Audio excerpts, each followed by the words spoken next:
little introduction, little catch up. Okay, cool. Right. So what we thought we'd do is we do a reasonably quick one on Phenolic. Paul, because my computer's going terribly, Paul has had a quick look through. We were going to use these as little prompts, like a closed little webinar, just to discuss Phenolic. Hopefully it flows. I think the DN is, Dave, you're recording. Should we just wing this? I'm recording. Paul's presenting. Yeah. So Paul, what I'll do is, okay, if I just go like that, you just go next slide. Yes. Just keep your eye on me and I'll go next slide. And Gordon, even though we rehearse and train and practice, we wing gracefully. Hello, everybody, and welcome back to the E5 podcast. I am your host, Paul Meenan, and I am joined by my E5 brothers and tag team partners. Please introduce yourself and get the order correctly, and then we'll introduce our guest. Hello, I'm JW. Hey, it's Dave Watts, Sparking Ninja. And hey, I'm Paul Scum. And we are delighted today to be joined by an industry peer and expert and respected colleague from the electrical industry. Sir, would you introduce yourself to the audience? Yeah, my name's Gordon McKenzie, and I've worked in the networks industry since 1985 and recently retired in September of 2021. So just to put that clearly, in 1985, I was in primary school.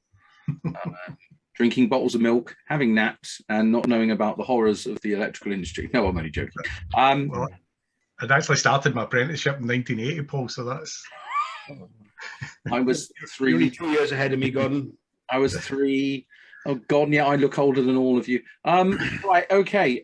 Well, thank you very much for joining us, Gordon. So what we're going to do is we've managed to hijack Gordon for a couple of these podcasts because we want to talk and debate a couple of issues that are really important to us all, and also raise awareness for those who are listening. Now, more importantly, if you are listening to this, thank you very much for listening and all that. And we're sorry we've been away for a while, but we said we'd only talk when we've done the research and got something interesting to talk about and debate. And these are debates, these are opinion pieces. But what we've done for those who are watching in the wonderful world of YouTube, this is in the format of one of our webinars. We just don't have an audience today. So thank you for watching. And if you are listening and you want to see more of what we're talking about, please watch the YouTube version as well when it goes on the relevant channels. Right, should we get on to it? So we're here to talk about something that I think me and John talked about over a year ago called Phenolic. I do love that word. We teased it in the code breaking webinars that we did. We teased it for 5 minutes. They seem like a long time ago. It was a while ago. They were along. We need to do new ones when Amendment 2 comes out. Yeah. So yeah, phenolic, more importantly, a term that I think we called phenolic degradation. So if we move along on the old slide deck for those watching on YouTube, phenolic is, as John Ward calls it, Bakelite, but it's defined in a standard that we found as thermosetting plastic made from a phenolic resin with wood flower filler. Now, phenolic, I think it's fair to say, John, and you could disagree or not, it's part of the plastics family. It's an old school recipe for making of plastic using heat and compression and resins and chemicals. And over the years, plastics technology has moved on. And phenolic materials used probably, well, for decades and decades. I don't think it's used much anymore, other than in Kingspan, weirdly enough. Kingspan, you know the boards we get, the pink boards? That's phenolic material in the fire-rated boards. I didn't know that, but I was researching. And they're still making that now? Yeah. Oh, wow, okay. It's fire. It goes. So you know when you get the fire-rated boards, they are apparently phenolic material. According to Kingspan's website, I will indemnify myself. Mr. Skirm, go on. You're looking intrigued. We can still get what's the board? I can't remember the name of it now. The brown stuff. Paxilin. Paxilin, yeah. Yeah. Yes. That's a phenolic, laminated phenolic product as well, isn't it? Yes. Okay.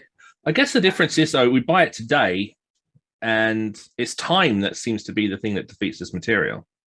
Yeah, it's possibly the definition may have changed as well. And maybe wood flower filler, maybe they use a different filler now, maybe a more inert one. Yeah. Wood flower, I'm going to jump ahead then. I'm not going to jump ahead. I'm going to stop. Okay. Yeah, no good, because Paul has control of the IT, so please move on. John, I think this was our definition. Now, we call this cutout the John Ward. Purely because John was the one who noticed it has a human-esque face, doesn't it, John? Yeah, the nice 2 eyes and the nose and the yes. But it's a bit of an example of one. And I think what we were talking about when we teased phenolic degradation is, I don't think anyone says that phenolic material isn't a brilliant material. because it's lasted for decades and it's advanced and advanced and advanced. But over time and pressure and use and maybe change of external influences in the environment, it potentially becomes a hazard. Yeah, I think fundamentally things do become life expired, especially if you change any of their initial criteria or their characteristics. It's just a question of, if people proactively maintain the life of these items by replacing them, or if we just allow them to get to that point. And that's a great image there, because you can see temperature has affected that cutout, because Indeed, the fill has started to leak on that wonderfully compliant BS951 clamp. Nothing wrong with it in the old compliant days. Because it was okay to a standard of a few years ago, wasn't it? Yes. Yep. Gordon, do you remember fitting the 951 clamps? They're actually non-approved as far as the network that I worked on. No, I know, but they used to be. They used to be because of the compression of the pulp, the soft pulp, the compression it sort of thing. So it's always been a bit of a bugbear, and especially for the DNO staff, because it was never something we normally had in stores, but they always magically appeared on the pulp cables. So it's interesting. So for those who are watching, please watch our previous webinars on DNO coding, because we go through the whole BS951 history, which did allow the use on cables, Gordon, up until I think it was the early 80s or maybe 90s, but it got removed anyway, which is why obviously you don't see them anymore, and they use the spring toggle ones and various other things. But yeah, move on, Paul. Okay, so a bit of video now, which I will play. Yeah. Now this is a really interesting video, because obviously it's just a standard mega. And what you can see is they've put some bolts in, engineers experimenting. And you can see there looks like a scorching or arcing. And with the mega, you can actually visually see a little bit of tracking. And that's the thing with phenolic material. It can break down to a point where foreign bodies and materials can effectively allow parts of it to the resin film to break down, carbonize, and you can get surface tracking. That's the key point. It breaks down, it carbonizes, and then obviously the carbonize, you get some kind of level of conductivity, and then you'll get constant tracking, won't you, at that point? Got wood flour filler in it, doesn't it? Well, coal. Yeah. That's what coal is, And just one of the points to make with that one, Paul, for anybody looking at it as well, is there is no fuse cartridge in that particular holder there. So it had been removed. Yeah. So there's nothing between the blades there. The electricity that's in the path you can see between the two fuse blades there is occurring without a fuse being present. That's pretty special. I thought there might. I didn't know that. That's wow. Okay, that blows my mind even more. But then again, Dave, from an electrician perspective, if you're on site and on the tools, the use of a mega now expands. You remember the webinar you did on the hidden tests? Mm-hmm. You can expand this quite a bit, because I've been doing some recent testing and putting IR tests across GRP ladders and getting low readings. Well, remember, we do use insulation testing for many other test types, the special types of protective measures, insulation floors and walls and stuff. And we can use insulation tests as long as we use them safely for an awful lot more work than we actually use them for. Indeed. You can use them for a lot of stuff. And just another point on that one, Paul, before we go off it as well, is that what you're seeing there is the location of the breakdown, where the tracking's occurring there. And if you can imagine that when it's in situ, the ability to find that very localized failure there is out with the guy actually operating the fuse at that point, or anybody approaching the front side there. So it's a very localized failure between the blades of the thing. So as I say, one of the issues was always about how would you identify a failing cutout, or one that was in the process that had got to the stage where this was occurring. And that is one of the difficulties facing the industry, is the voltage indicators, the contacts trying to find a very localized area of failure can prove to be a real challenge. I'd love to put a fuse carrier that's got this on it under a good period of load, and then put some thermal imaging cameras on it to see if there is any pattern that is completely foreign to the normal fuse carrier pattern.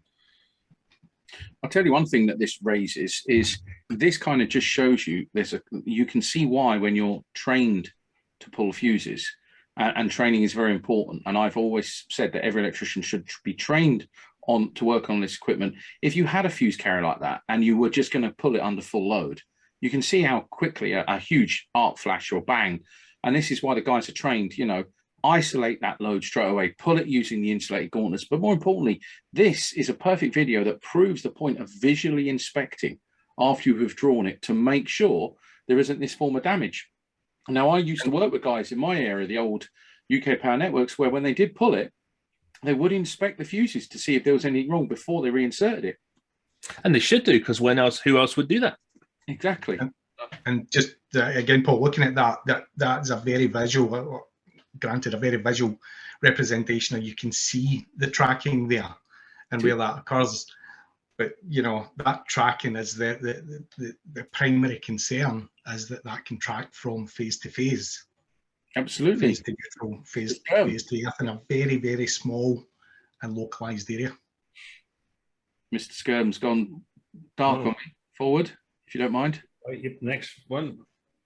There we go. So just in case people are wondering why we've disappeared for so long, we have gone down Pandora's we've gone down the rabbit hole and opened Pandora's box and found another rabbit hole and gone off into a quantum realm, and it's just gone insane, the amount of research that we've been doing and documentation we've had to read and correlate, and the DNOs and the networks themselves are insane. It was surprising how many different other industries have done studies on any kind of phenol material and the way it behaves over time, and not exact studies on fuse carriers and electrical switchgear or anything like that, but other uses that this material has been used for. And there's this kind of thing has been reoccurring, and we've seen stuff from the 70s and even you know, well, I mean, this is 1961. 60 or 61, where they start talking about this material, and there's tracking here on a bushing.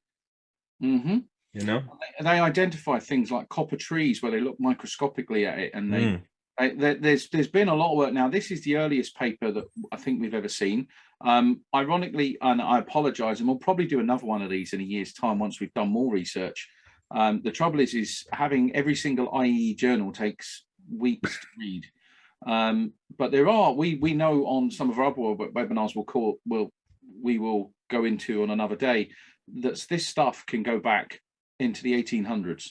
So the original discoverers and researchers of materials and insulators and all the rest of it. So we just wanted to show for the visual aid really of those watching on YouTube. There are papers first presented July 1961 at an international conference of materials where people identified and spoke, because years ago, good engineers would write a white paper, which is their theory and assumptions and their research, and then present it to their peers. It doesn't really happen that much unless you're doing masters and doctorates and stuff, but that's how it used to be done, and it's really, really good. And we found this old paper that looked at electrical breakdown by tracking. Mr. Skirm. Right, so what we got is just some images. We're gonna go through these pretty quick, just to show you some of the events that can happen from a breakdown of phenolic material, whereas if it's not dealt with or identified, then it can lead to our later part of this podcast. Mr. Skirm, you can see obviously where people have been taking insulation resistance or continuity tests to try and identify these breakdowns. That's really important when you're investigating. Next slide, Paul. You see the damage as well, the ferocity of some of these intakes that have melted and the damage they've done. Now, I've actually attended them. What worries me the most is that three-phase one there. And that looks relatively healthy, but that's still obviously had a phenolic issue. And I wasn't aware, but some of the early GRP or grey plastic ones actually were phenolic as well. But let's next slide it. Okay. Ooh. Yeah, well, that one I think, that one had it existed. I think it's fair to say. You say some of the earlier grey ones were phenolic. Yeah.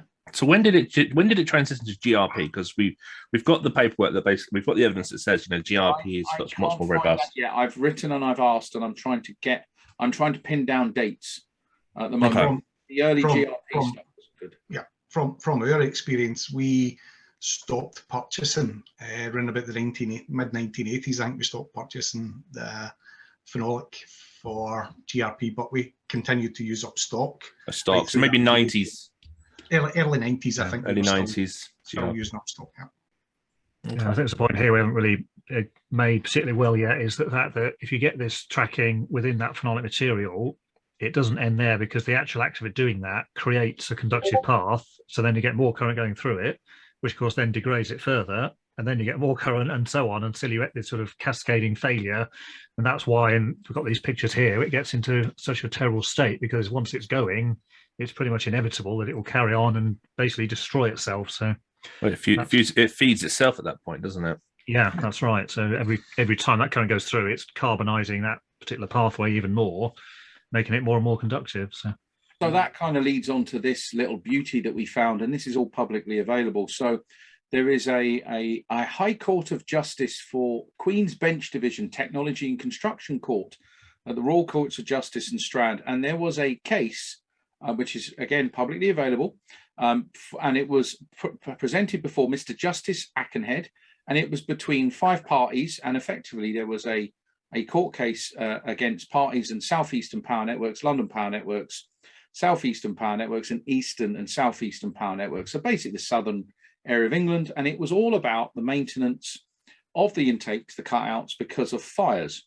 Now on the screen you can see the kind of the introduction to this. So I'm just going to read it out for everybody, and it says, these 5 claims are for damages for negligence said to relate to fires in 5 sets of premises. So it was a group case, all of which started as a result of resistive heating emanating in what are called cutout assemblies. And I do like legal because they simplify it.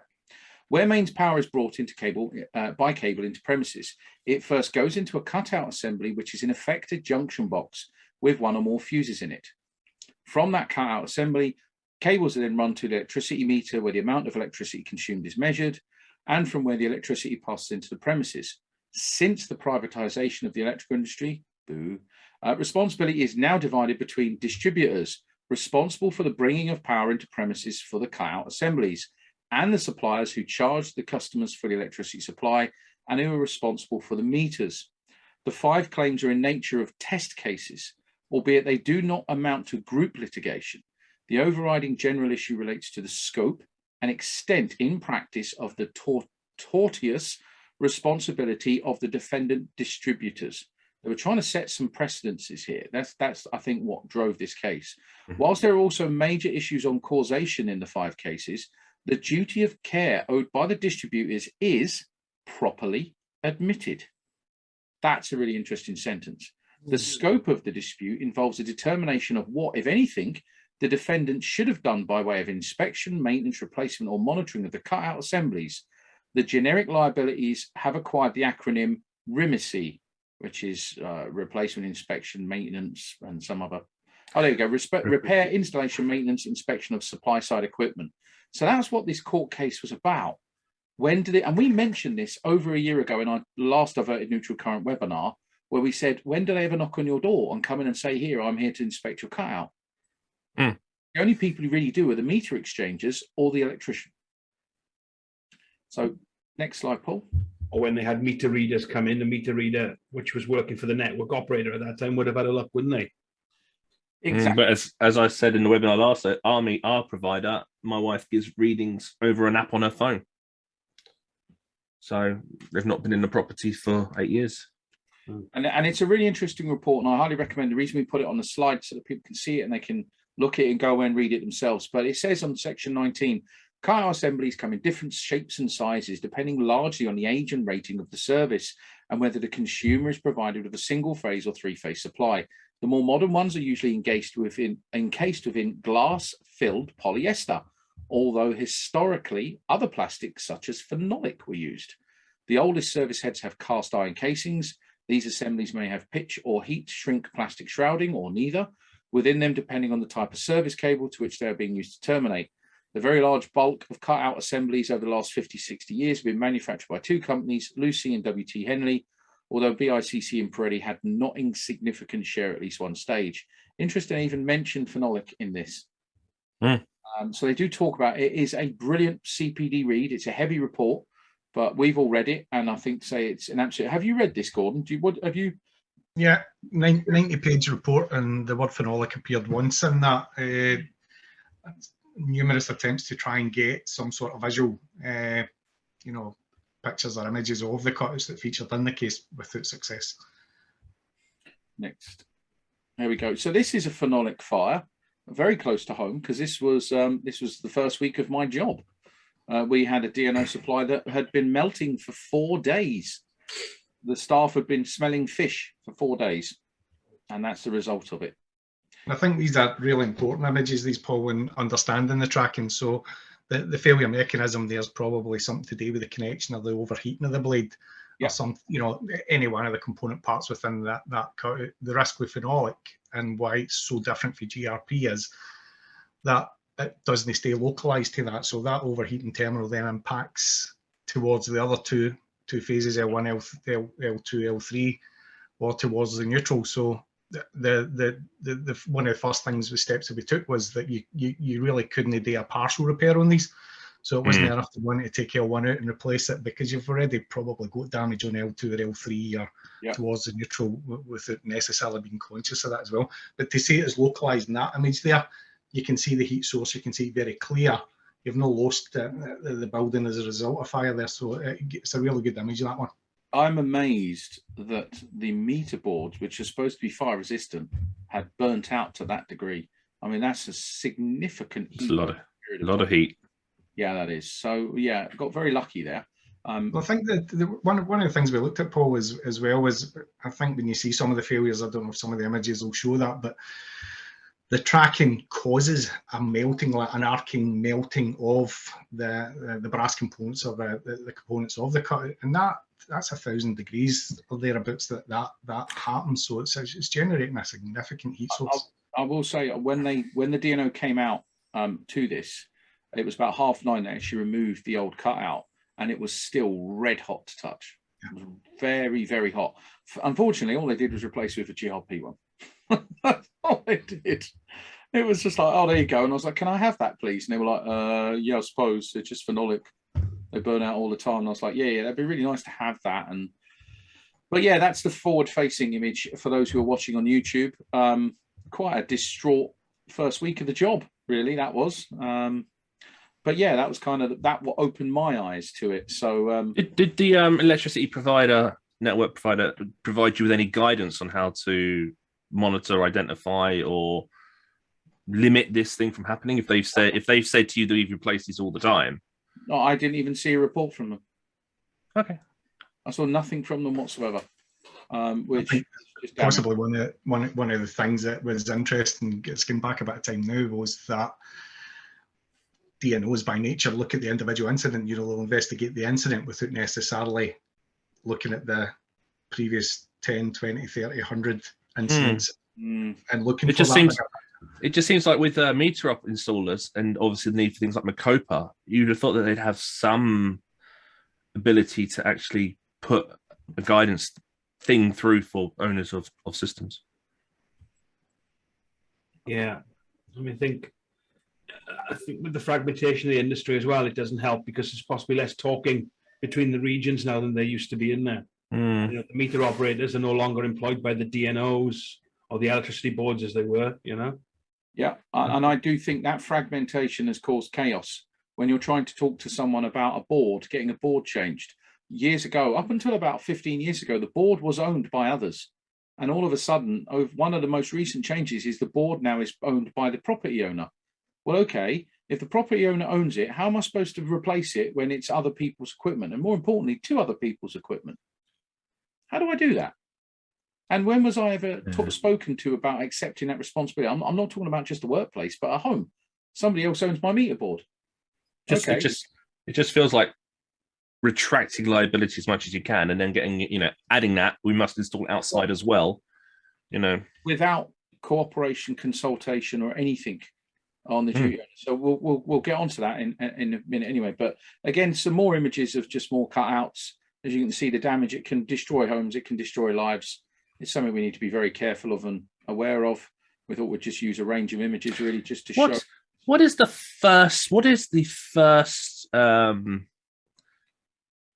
sign of this? Is it heating, creating maybe some pitch seeping? Is it the sound of arcing? Is it the smell? I mean, if electricians are asked to come and look at something, and then they don't get the right information from the client, and the client actually points into the fuse, You know, so the electrician doesn't actually, you know, get, you know, instead of getting the supply, they get an electrician in. What kind is one of the first things that they would actually what would you see? It's a really good point, and it's one of these things that, you know, we operate nowadays with the insulating gloves. Whereas in the old days, I think there was always a technique of putting the back of your hand onto the cutout before you actually pulled it, and it was basically a temperature sense as an experience thing rather than anything else. The requirement now for the guys is to use the voltage indicator to try and touch that, but it can be so localized. You can go through that process of doing that. Well, it's an insulating material, isn't it? So it's going to have lots of for the breakdown. Yep. Yeah. But as far as the customers go, you generally very lucky if the customer smells it if it's in a cupboard and it's buried. But if they do, they report that fishy smell. They'll hear crackling. And they'll generally get to the point where it's breaking down, where the lights are flickering and things like that as well. I actually remember one specifically where there was no longer any metallic contact between the cable and the house, but the house was still on supply. Wow. That's how conductive the material got. Flickering lights, the customer had phoned in because the lights were flickering, but it was at the point of almost catastrophic failure. But the boys got there at a particular time where it was still in supply. So it's just a block of carbon between the two. Exactly. Exactly. And it has that knock-on effect because the temperature, as I say, it's 1,000 degrees for the components of the cutout itself to fail, but the PVC and the cables above go 100 degrees or something like that. So there's that knock-on effect. You've got them all crossing each other, and you know, the insulation goes in the cables fairly quickly. And you'll see in a lot of the investigations, the finger will get pointed directly at the cables, a slack connection, or, you know, they'll look at the cables as being, you know, the cause of it, when primarily the cause will have been the failure of the connection within the cutout and then the subsequent tracking. Was there a certain time where a lot of the finger pointing was loose connection cable, but then there was more of an awareness and they go, actually, now it is the phenolic material? Yeah, it's still, you know, there's still, what we did specifically was we were recovering the badly damaged ones. We weren't looking at a bigger picture, so we weren't going out and surveying hundreds of phenolic cutouts in order to establish, you know, how many were failing. We were looking exactly at the cause of failures. So the ones that were failing in the worst way were the ones that we were spending the time looking at to establish what was the root cause of the failure. And that's where the tracking thing came from. That's where we got the information for that. So we had a very narrow, very focused look at this. But up to that point, any jointer or any electrician that's worked in this industry will have thrown hundreds, if not thousands of them in the bin in that condition that you can see on the screen at the moment, and just basically dismissed it as a slack connection. That's a connection, yeah. And that's what worries me, because I have opinions on testing this, but we've got a video later on, so we'll just move progressively along. These are visual aid stimulators. This is a nice little video, Paul, if you press play. So this is obviously a little cabinet meter box with a 60 amp fuse, and you can see in the video that there's smoke being emitted from something or another burning or melting and being exposed to extreme heat. It's yeah, right. You can see that. You can see it, Paul, just above the phase conductor there. You can see that the heat build up. The heat build up. It's similar to the board you've seen previously. There, it's very localized there. But that tracking, the tracking that you worry about there is between that top terminal and the neutral terminal next to it, because that won't operate the fuse until there's a significant bit of damage, and it's worse than the incoming side because you've got to operate a substation fuse. And it's a high resistance thing, so it starts life as a very good insulator and a very high resistance between the two component parts. But then very quickly, as that deteriorates, that'll deteriorate to the point, you know, of almost a dead short, as we're finding them. Yeah, I think we'll get onto that, some other options for testing, but Dave, I still think you need to update your testing webinar. You can see a future one coming. This is an interesting little a snippet from a document where it's GRP versus phenolic. I'll read it out for everybody. Both materials are capable of good service performance when properly installed and used in reasonably clean and dry conditions. Product failures, of course, occur if installation conditions are not correct. We call it external influences in our world. If, for instance, a cable terminal screw or fuse clip is not tightened correctly, leading to catastrophic overheating, or if in damp conditions, perhaps coupled with conducting contaminants, leads to a loss of insulating capability.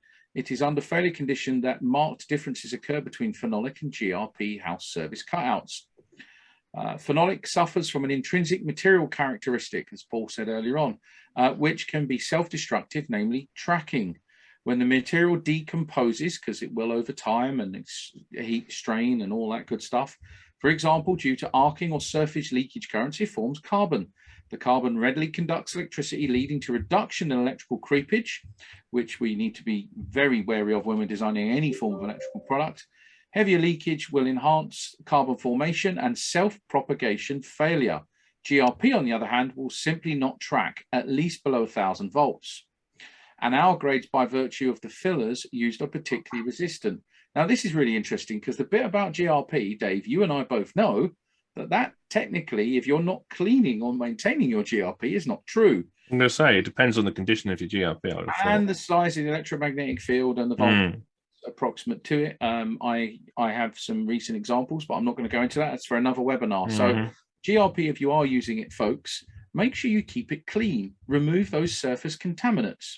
Now, we're not asking you to get a damp cloth and clean down a DNO intake, but we will come on to what you can maybe do later on to maybe help prevent this sort of stuff and be a electrician. This is where we saw the vulnerability, like in those cases that we were reading back with all those examples where there were those 5 cases. One of the things that was evident in that paperwork was because they are idle devices, there seems to be some level of excuse for the lack of maintenance and the lack of consideration for them.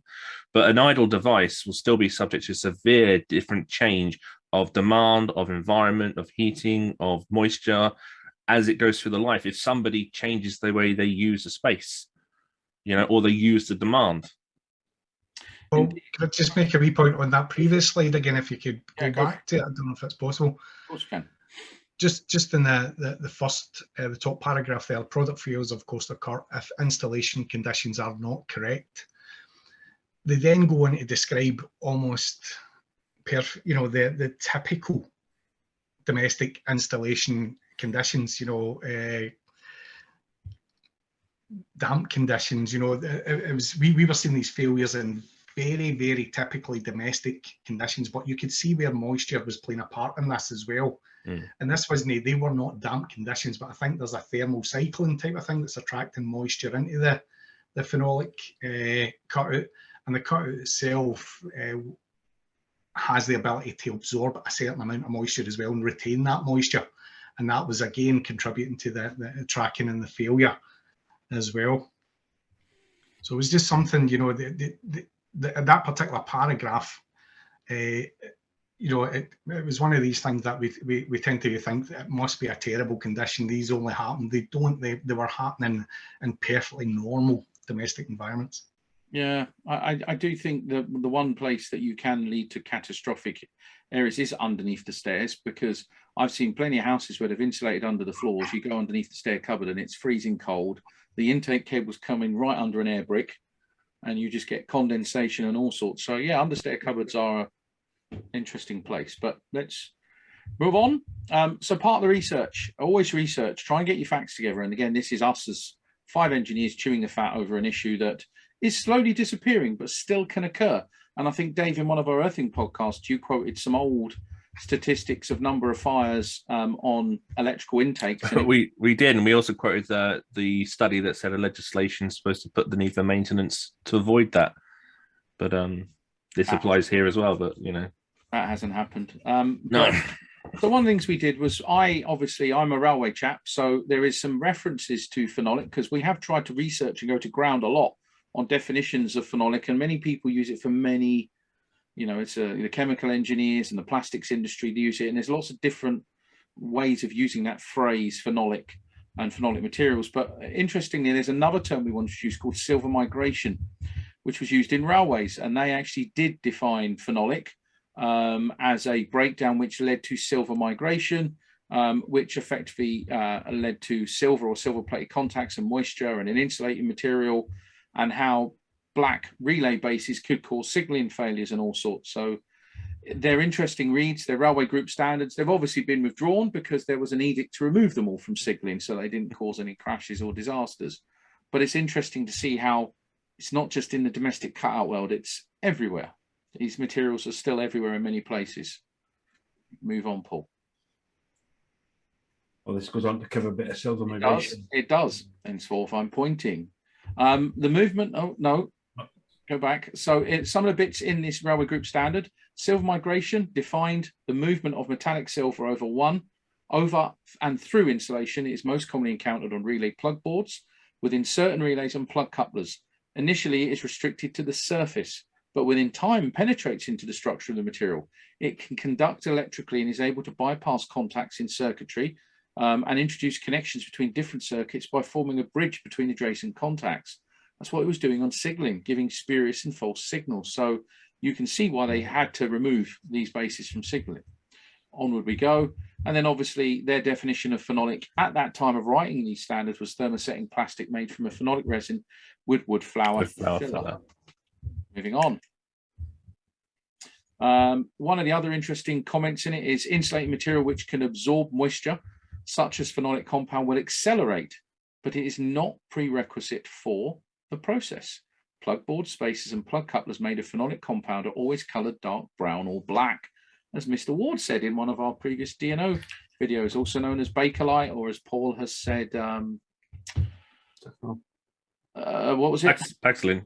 Paxilin, yeah. The thing is, Paxilin was banned on railways decades ago when I was an apprentice. I loved it, but then they banned it.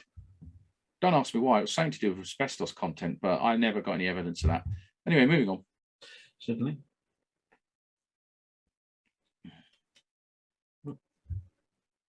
If his computer works. I'm being a naughty boy. I've lost my mouse. It's run away. Got it. No, there we go. We've got another video for those watching, but we'll narrate the video. And it's basically very simply, well, in fact, Gordon, do you want to tell us what's going on here? So effectively, the cutout itself was recovered from site, having given a positive indication using a voltage indicator. On this occasion, we measured the surface of the cutout, i.e. the cutout fuse itself, we directly onto the neutral bar, and as you can see, measured on a, I think it's a 500 volt scale there, and I think it's measured at full mains voltage on that. So you can see that there on the scale. I'll try and stop it on the. You can't quite see. Right, so we're doing a 500 volts IR test. Yeah. Yeah. Sorry, it's not an insulation, it's just purely a voltage. It's just a voltage indication there between the neutral and the live. So it's connected up live and neutral. Okay. And the guys are using that as a voltmeter, nothing else, voltmeter, and he's basically touching the surface of the fuse and touching the neutral bar.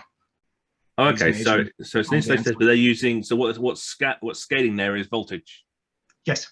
Okay, gotcha. Yep. Looks around about 200 volts. Is the bottom scale of voltage there? I think it was half deflected. I think it was on 500 volts and it half deflected. So it was full mains voltage single phase. So it was about 230, 240. Just to be clear, for me being a complete idiot here. So we went on the neutral and on the surface of the fuse carrier and we got 200 volts. Yeah. And for those listening, when we say on the neutral, we're talking about the actual carrier material that's over those conductors, not the conductors. So so we've removed the neutral cover there so that we can actually touch the connection. So one point is reference to a conductive material. So we're effectively proving that breakdown in insulation value. And this is what we were saying about testing. Now, as an electrician, if you could visually see a cutout and you're worried about it, maybe something as simple as a low impedance ohmmeter or an IR test across certain points may give you, or even that touch potential test that's built into the mega MFTs now. Yeah, because technically, if an electrician is just doing a EICR and he wants to read the rating of the service fuse, he may quite easily touch the service fuse to try to peer around and see if you can see the amps on it, on the holder. He may touch that, and if he's touching a reference of an earth and he touches that, he will you'll feel that. Yeah. But we'll move on. So that's another hidden test for me. Thank you, Dave. This is a test for you. Honestly, I've got a list in the back of my brain. Yeah. Moving on. Published in 2013, there've been 21 editions of this published. the MACOPA, Guidance for Service Termination Issue Reporting. Now, this is hysterical, and I don't mean any detriment to MACOPA. This is a fantastic document, but it's amazing how we see things differently. So this has some coding. So Paul, if you just plug along, one of the things it does have is a very good visual indicator on the what is the customer equipment, what modern DB equipment is, and who owns what, the supplier, the customer, and the distributor. So it's a really good document. It's available for free. Please Google it. Can I ask who authored this? Yes, MACOPA. Sorry, not MACOPA. So that is an organisation themselves, is it? Yes, they are. Yes, okay. They are the metering organisation, effectively. Meter Operators Code of Practice Agreement. So it's that's up there. But that particular document was done in conjunction with the Energy Networks Association. With the ENA. Okay, I had a feeling ENA were involved with it. They do the quality assurance and checking of it. Moving on. So they have, you might recognise those watching, some codes. But rather than C1, C2, and FI, C3 and FI, they have a Cat A, Cat B, and Cat C coding system. And for those listening, I'll read out. A Cat A is obviously an emergency code, which is an issue with the condition of the distributor's board equipment that poses a danger, including danger of death or injury to persons and a danger of damage or destruction of property. So I think this is equivalent of our C1. You must report immediately to the distribution board by telephone whilst you're on site. Okay, so sorry, distribution business DB means. So that's a Cat A, or what we know as a C1, I suppose. Cat B, remedial work. It's an issue with a condition of the distribution business equipment that provides metering work, include meter installation replacement, from being carried out. So this is where the meter operator comes along, as I found a couple of weeks ago. Guy comes around to change a meter, puts a clamp meter on the earth, got diverted neutral, puts it on the neutral, and has still got that. Now, the minute you remove that meter, you've potentially got an open neutral there. You've got potential on the end of that neutral. So he refused to do the work, which was good on him. But it's quite an interesting mindset, to be honest with you. Pull the main fuse, put a clamp meter on the earth, got current, put a clamp meter on the neutral, got current. Remove the meter, boom, you've got a big short. So remedial work kind of stops the metering guys doing their thing. And then Cat C, asset issue or information code, which is an issue of information on the distribution business's equipment that is neither in a Cat A or a Cat B. Now, I find this is where I disagree with it personally. So if we can move forward, I'll tell you why. Certainly. So for those who are visually watching this, Cat A equipment, we've nicely got them all displayed for you. They have codes A1, A3, A4, A5, A7, 10, 11, 10, 12, 14, 15, 17, 18, sorry, 19. And some of the codes are DB equipment, distribution business equipment overheating, defective fuse carriers, so immediately dangerous, physical damage to distribution business equipment. But the last one, A19, surface voltage found on plastic cutout. Thank God it's a C1. Now you just push the button, Paul, along. We'll show you what the category Bs are, which it appears is remedial work. Again, fuse carrier welded into cutout base, cutout loose. I think we as engineers would probably start to now argue what would be a C1 or a C2, but it's not for us. This is the Meter Operators Code of Practice. It's what their governance is. If we go to what a category C is, Paul, next one. No expense spared on these visuals. Signs of bitumen compound leaking, because it's a slow and ongoing process. Low rate of fuse. A lot of people seem to wonder why they can't get 100 amp fuses, and they don't realize that, 60 was a big thing 30, 40 years ago. And now my local DNO are actually refusing 100 amp cutouts for EV, as I was told last week, because they've got to protect their network. Weren't designed for it. Yeah. Interestingly, where is it? C17, black plastic cutout. Interesting. Go on, Paul. The 18-inch, the ones that are rewirable cutout fuse. Yeah, but move on and we'll look at why. Because, oh, look at this. Look at me, eh? Oh, look at the visuals. So if you're listening to this, apologies. I do get excited by the visuals. So what they have in this MACOPA guide, and it's very good, is it's a journey of knowledge. It's free education. So they have a nice little, almost a safety bulletin, where they talk about the asset condition code, and surface voltage on a plastic cutout is noted as a potential safety issue, has been identified with single and three-phase black plastic cutouts made from phenolic materials, installed by distribution businesses across the UK between 1967 and 1992. I think, John, we'd probably maybe argue with those dates from 67 because it's probably older. Yeah, I mean, they probably don't want to admit that some of the stuff's that old, but yeah, plenty of metal before that, but take them as approximate dates anyway. So yeah, there is. It then says whereby plastic casing in some circumstances can become conductive, leading to a risk of shock and or excessive heat. Exactly what we've been discussing. So this is not us making stuff up for those people who may think we're making it up. It is part of your risk assessment, and that's really important. Guys who work in metering and for the DNOs have to do dynamic risk assessments all the time. Got to keep on your toes. I can't see it, I can't smell it, I can't hear it. You touch it and it kills you. If as part of your risk assessment you identify the cutout as plastic may contain phenolic material, before the operation, check for surface voltage using appropriate contact voltage, direct contact. If a sustained voltage is found, record the voltage value, report it to the business. Reports are based on reading from a single point of contact voltage indicator must be confirmed by a second. So once you've found surface voltage, you then check with a voltmeter. If you're uncertain on the interpretation, contact supervisors. And it says a proximity voltage. So those glow sticks electricians use, they're no good. You need a surface one. It then gives you actions. Do not continue to operate. Keep the area clear. So keep people safe. Ring them up. Report as a code A19. It's a great piece of information. However, C17, what's the difference? So the difference with C17 is the asset information. What the DNOs were looking for was information that would allow them to build remedial programs. So some of the codes that were in C17 were age/asset related, so that fundamentally, if we go for funding on a phenolic cutout replacement program specifically, then we've captured all this C17 information and we would be able to build programs accordingly, or scale the size of the program based on what we'd found and how many were actually still out there. So A19 is safety related as a reactive action to the presence of a surface voltage on the plastic cutout. C17 is a active strategy to collect a asset log to identify where all the plastic cutouts are for management. Yes. Okay. And other items. I think there's for pyros and things like VIR cables and things like that as well. So things that we would want to. So a plastic cutout is C17. Check the presence of voltage. It then becomes an A19. Well, no, I've learned something new. And you're absolutely right. Actually, it doesn't state if I think it says when no surface voltage is recorded. So naturally, it's the equivalent of a C3. Improvement recommended. Put it on a log. Do a rolling program of replacements. It reduces the risk to the distribution business.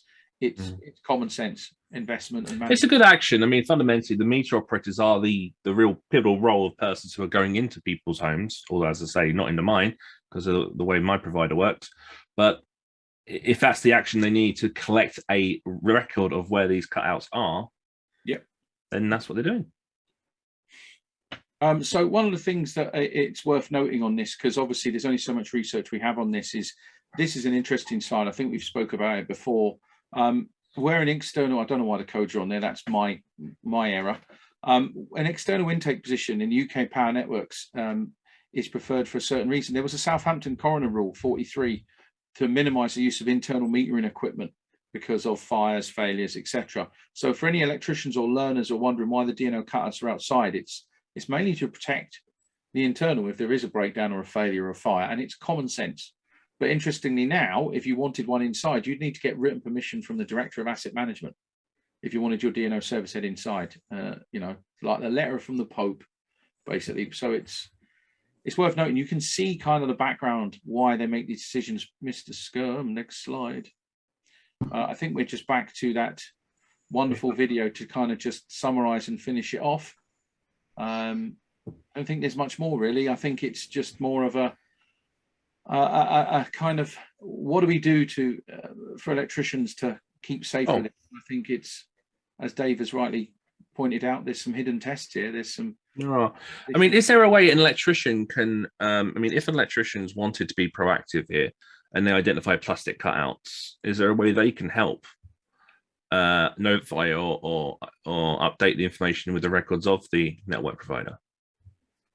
I think the usual any signs are heat, burning, bitumen leak and that type of thing, you would expect the guy to report that anyway.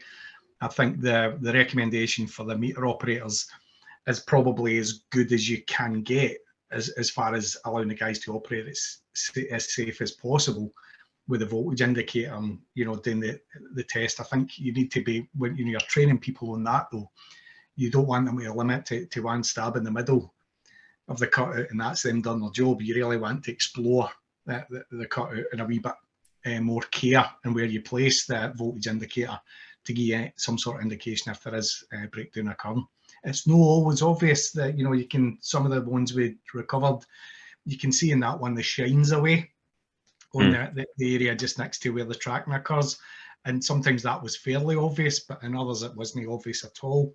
And I think the point that the British Rail one moved about it going through the material as much as on the surface, that we found that case as well. So it's no something that's always immediately obvious or can be seen even using the tester. So if a Sparky found a plastic cutout and waved his voltage indicator all over it and got nothing, and got his voltmeter out and connected it to Earth, because he's not likely to get access to the neutral terminal, really, is he? So, and then he wanders all over it with his probe and he finds no elevated voltages. So he says, well, okay, that doesn't seem to have started to degrade, but the MACOPA guidance says that's was it C17? Yeah. Is there any way of them, can they then pick the phone up and speak to the DNO and say, look, I've got a MACOPA code C17 going on here? Would they take any notice of a spark, do you think? I don't think they would, but I think that's purely down to volumes more than anything else. I think they even struggled with the volumes for the smart meter rollout as well. But again, the key thing was the Cat A's. You want anybody and everybody to report a sign of burning, but just reporting asset condition. Locally, it happens. Probably had loads of information about VIRs and things that were really helpful to programs when we were doing modernisation and stuff like that. Staff were doing that, but genuinely, I think they would struggle with the volume if the guys were doing that. I think NAPIT did offer. And I think there were discussions with the ENA at one point about using the Cat A, B's and C's and how that would be, fed into the ENA, but it was never adopted. And I think it was just simply down to the volume of calls that they would have to take. I'm going to give a thought before I turn this over to final thoughts, because I'm mindful of time. I genuinely believe if I was going out and finding a black phenolic cutout now and I was still doing the ICRs, I'd note it on my form. And I would, I would go away and get the MOPCOA guidance and have it in my van and use it as a source of understanding and better able to report. I would still discharge my duty even in writing. It says, look, you might want to do something about this in the future. I'm not saying you have to code it as C1, C2 or anything like that, but I would definitely, and Dave, you were saying about continuity tests, the Earth and neutral, they're all hybrid PMEs now. So in theory, you should be able to go off the Earth bar and just do some testing on the surface to see if you get something. So I don't see any reason why people can't do. And remember, if you get a volt stick and wave it around, it will glow. But you need the surface contact stick. So don't think your volt stick will protect you or your back of your hand. Actually get a surface contact indicator that the DNOs use, they're approved products. Or just get your voltmeter and use the Earth as a reference and then go on the surface and see what you can find. Protect yourself is the main point of this. This is a legacy thing. There is still probably millions of these cutouts around the country, but as with anything that gets old, there are more and more instances. And this whole point of this podcast is to help you with the research that we have and the videos that we have and the images to identify it and better support your customers and keep yourself safe. On that, I'm going to go to final thoughts, and I want Mr. Mackenzie to start this one. So, Gordon, what's your final thoughts, advice to electricians doing this? I think for me, Paul, and the opportunity coming here tonight as well was, I always envisage myself working at a service position or working, at anywhere like that. And I want as much information and I want to be as well educated and as knowledgeable as I possibly can be. And that's, specifically where incidents can occur, and it's all about safety. It always was about safety, and it always should be about safety. And I think getting the information to the guys, education, all a good thing. Yeah, absolutely. Totally agree. JW? Yeah, I think just to reiterate that what we're talking about here is that the fact that the plastic material itself is becoming conductive. So if you are going to test for that, don't use one of the volt sticks sort of things, because obviously, of course, it's going to glow there because it's right next to the conductor. So it is you need an actual metallic contact onto the plastic material itself to determine that. Otherwise, if you just wave a volt stick around the cutout, well, what a surprise. Of course, it's going to light up because there's obviously the electricity in there. So that's kind of the point that need to get across there. Very valid. Mr. Skirm, final thoughts or advice? Yeah, I mean, these things are getting long in the tooth now. Obviously, apart from the electrical degradation, there's likely to be mechanical degradation, brittleness, embrittlement, and weakness in the plastics themselves. So it's not the sort of thing I think Sparks would be thinking about pulling the fuses on, even if they do get no voltage readings on it, because the blinking thing could just fall apart in their hands. Think VIR cable. You know, this is the sort of the concept we're thinking about with this phenolic resin. That's the age it is now. You know. Yeah, I think this is a bit of lost knowledge. But Dave, your final thought. I like to role play things in my head, and I think about who is going to first discover these things. It's going to be the homeowner. It's going to be the consumer. The lights are going to start to flicker. The TV is going to go on and off. The first thing they're going to do is look over the fence, ask Doris next door. Theirs is fine. So they're going to call the Sparky, probably, not the supply authority. So the Sparky is going to be probably most often, in my mind, the first person to come and investigate this. And so this is why it's so important to understand the phenomena and what can happen here. And for Sparkies to equip themselves with the right voltage indicating strategy, gloves, and to actually do the normal process with the board. But if the supply is bothering about, as we said, just check the voltage present on that and then escalate the action of escalation. But I think, we need to make electricians aware of this, because I have a feeling with especially in domestics, they'll be the first persons who actually will see it. And they may, again, if we don't talk about it more, they may go loose connection, because that is obviously in the mindset the only culprit with these devices. I think a lot of electricians aren't even aware of these components failing. So it's it's a loose connection or it's a supply issue. And if it is a loose connection, they may get hands-on checking. A lot of electricians, if they think it's a loose connection, they may see if it sparks a little bit by getting their hands on it, wiggling it about. And we don't want that. No. So we want them to check for the presence of a voltage before they do anything like that. So, my recommendations is to any electrician, if you're doing a lot of domestic or commercial industrial, have a set of insulated gloves, have a contact voltage detector, maybe use, I know QTech and Mega have touch voltage stuff. If you've got an earth terminal nearby, maybe try and do some continuity IR testing if you're not sure. If you're in the domestic world and the customer says, "Oh, I got a tingle when I reached in to grab a bag for life off of that black thing," think about what you're listening here. This is some of the symptoms towards a potentially bigger incident. So reflect back, consider dynamic risk assessment all the time, and if you're not sure, 105, and make sure you protect yourself and others. And on that bombshell, Gordon, I would like to thank you very much for joining on this wonderful little old school journey on Phenolic. And on behalf of all of my brothers and pals and Mr. Mackenzie, thank you very much for watching. Thank you very much for listening. And until the next one, take care of yourself and each other. Bye-bye. Bye-bye. Bye. Bye. Bye. And cut.